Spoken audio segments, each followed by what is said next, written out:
Read at home. Floppy and the Bone. Written by Cynthia Ryder and beautifully illustrated by Alex Brichta.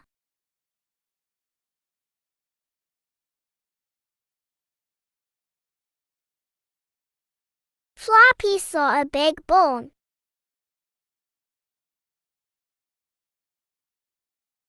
"I want that bone," said Floppy. So he took it. "Stop, stop," said Biff.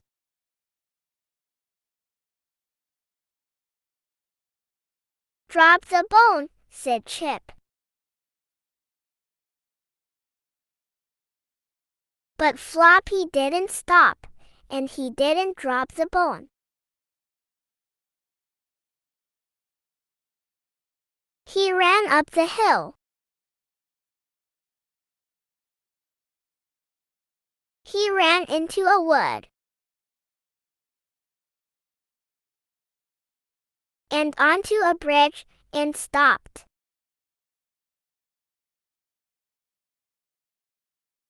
Floppy looked down.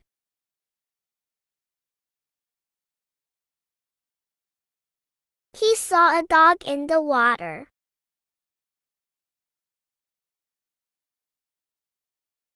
The dog had a big bone. Floppy wanted that bone too.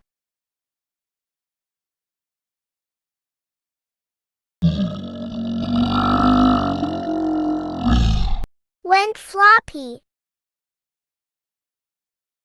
Splash went the bone. Splash went the Floppy.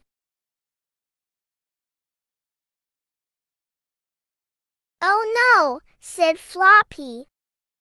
"The dog I saw was me." Think about the story. Why do you think Floppy took the bone? What did Floppy see in the water? Did he think it was a real dog? Do you think Floppy was a sensible dog in this story? Have you ever wanted something as much as Floppy wanted his bone? Picture puzzle. How many things can you find beginning with the same sounds as the bee in the bowl? Show your support by liking, sharing, and subscribing to Arcel Academy. Don't forget to click the bell icon to stay updated.